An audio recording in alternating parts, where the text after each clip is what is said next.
Greetings, and welcome to episode 10 of The Good, the Bad, and the Poorly Written.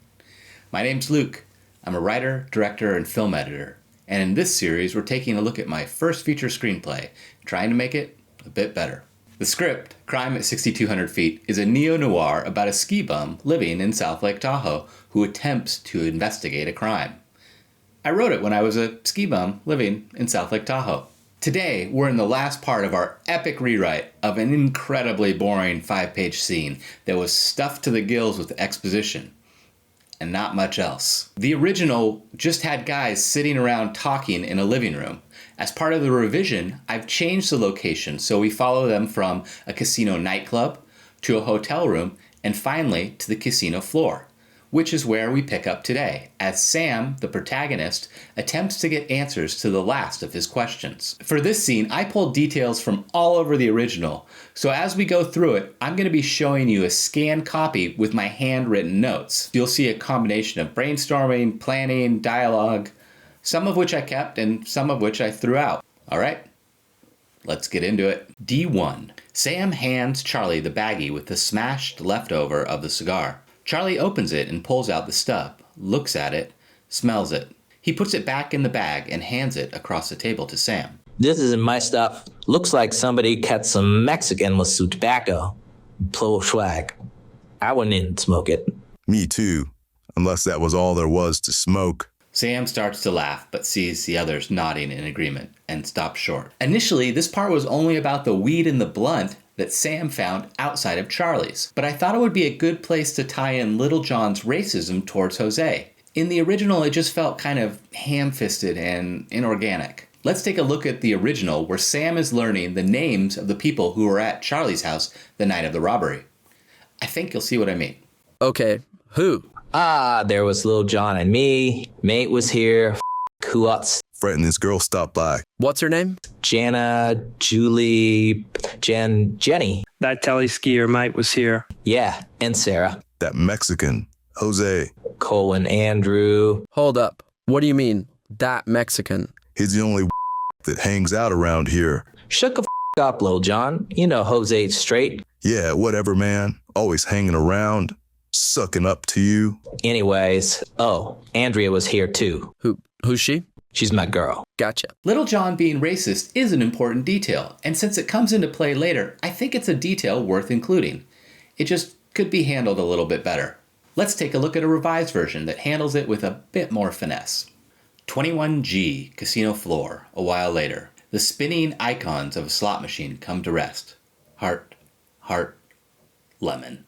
Shit. We pull back to reveal Charlie sitting in a slot machine, Jack and Coke in hand. On one side, Nate is playing another slot. On the other sits Sam. He's squinting at his notebook, trying to keep it together as he reviews his list of questions. He lands on the cigar blunt question and turns to Charlie. Reaching into his pocket, he pulls out a baggie with the burnt cigar butt. So the other day I found this outside of your place. I don't know. No I think it's a blunt, but I'm not sure. Can you... Charlie makes a gimme motion with his free hand and Sam passes over the baggie. Charlie looks at the remains of the cigar, then opens the bag and smells. His nose wrinkles in disgust. It's a blunt, but it ain't my weed. Are you sure? How are you? This is some Mexican cut with tobacco.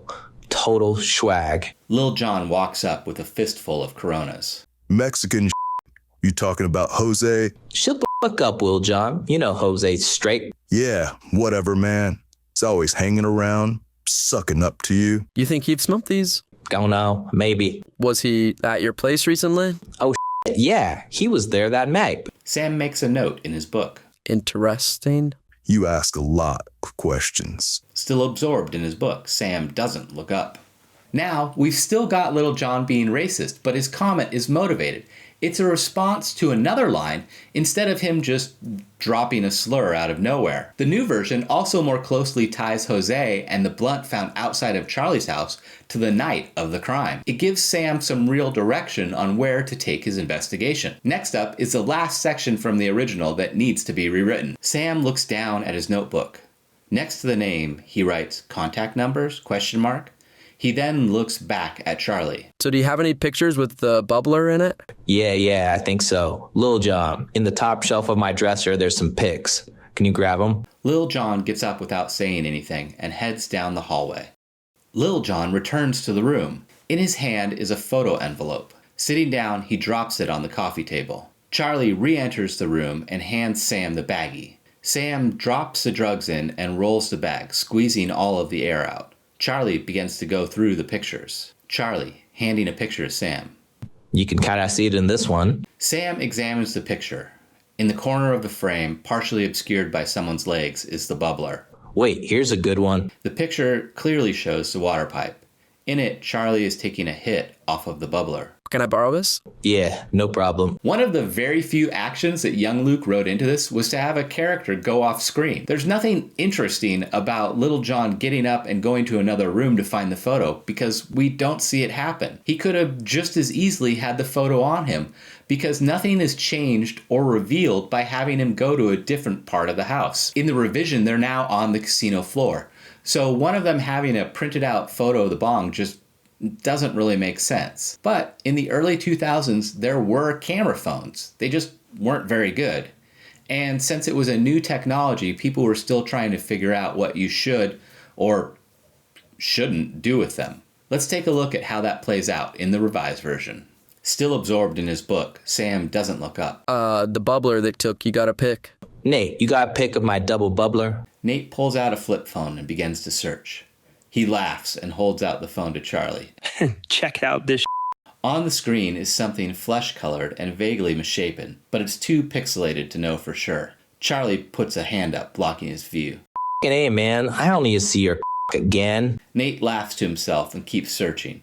Finding something, he perks up and waves Sam over. Sammy boy, chuck it. Sam gets up and walks over, a little apprehensive. You find the bomb? No, but here's my dong. Sam recoils and Nate laughs again. Just with you, dog. Here. Sam takes the phone and looks at the picture. It appears to be Charlie taking a hit off a large glass bong. Is it purple? More iridescent, like a beetle or some. Okay, Ranger Rick. Wait, is this time right? The phone reads 2:37 a.m. My guess. I got bounce. Hammond and I are hitting the wood tomorrow. Word. Sam stops, considers for a moment, then speaks. I was thinking we hadn't discussed my feed. Wait, you are doing this out of the kindness of your heart? It's just time, expenses. You know, it'll kick a bit of both. I'm just giving you He puts another dollar in the slot machine and pulls the handle. How about this? You find the who did it, and I'll give you the same amount they stole. Before Sam can ask, 400 at an ounce of crog. Deal. he holds out a fist. Sam gives him dap back. Deal. Later, guys. Sam turns and walks away, pounding the rest of his beer as he does. Cut to... I thought this was a good opportunity to show some character for Nate, who in the original was basically just a lamp. Now, he's a scumbag and a pervert. It's a detail that we can build off of and play out in the rest of the script. In the original, the pic of Charlie's bong didn't have any effect on the plot because it was never seen or mentioned again.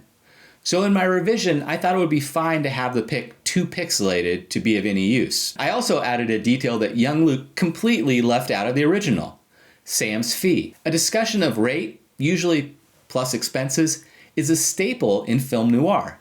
And since this script is trying to be an homage to that genre, and Sam is a fan of it, it would make sense that he'd bring it up. And that'll be a wrap on this episode. Let me know in the comments if you'd like this behind-the-scenes look at my writing process, or if there's something else you'd like to see, let me know and I'll try to include it in a future episode. Next time, we'll be looking at scenes 23 to 29, where Sam and Hammett go snowboarding and Sam interrogates his first suspect. Until then, be good and write well.